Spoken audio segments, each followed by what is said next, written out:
discs should I be having like in my bag, so to speak, which is maybe what I'm doing at any individual round or sort of in total? Like, how many different discs should I be having as a recreational player?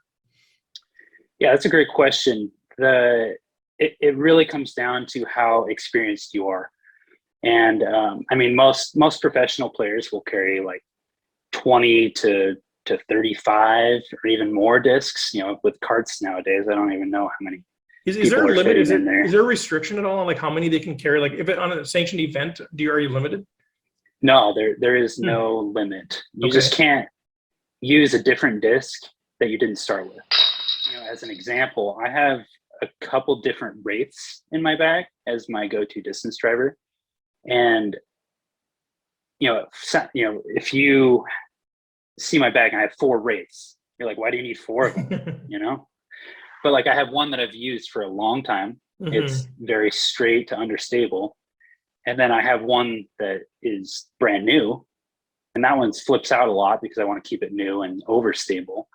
And then I have 2 in between that are kind of in between those 2 different stabilities. We'll get into kind of all the detail of that too. I'm fascinated with that. But that is one of the questions I had is what I've heard and what seems to be the reality is, discs kind of move from overstable to understable as they get used. And so that's kind of one of the questions is sort of like for specific discs, you kind of have one in different life, sort of different seasons of life, if you will. Exactly. Yep. Yeah. Okay. And that'll work for a variety of molds in your bag too.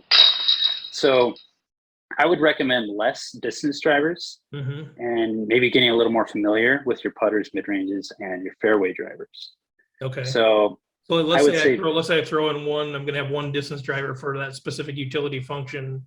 Yeah. Do you put in 2 putters? I mean, typically just because you need a backup, or do you not deal with that? Like, yeah, you see on tour a lot where professionals will hold 2 putters in their hand and then they'll just putt with one and have the other one in their hand. Yeah. Have you seen that before? I have. Yeah. What's up with that deal?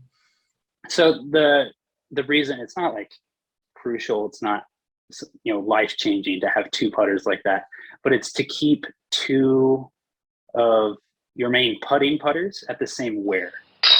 What's up, guys? My tip of the week this week is honestly to play with better players. I know it might be intimidating to go play with those guys who throw way farther and make all those big putts, but you can learn a lot just by watching. You don't have to ask questions. You don't have to try to pick their brain. All you have to do is watch. Just go out and play with them. That is the biggest thing that helps me out when I was making my jump from an amateur to a pro.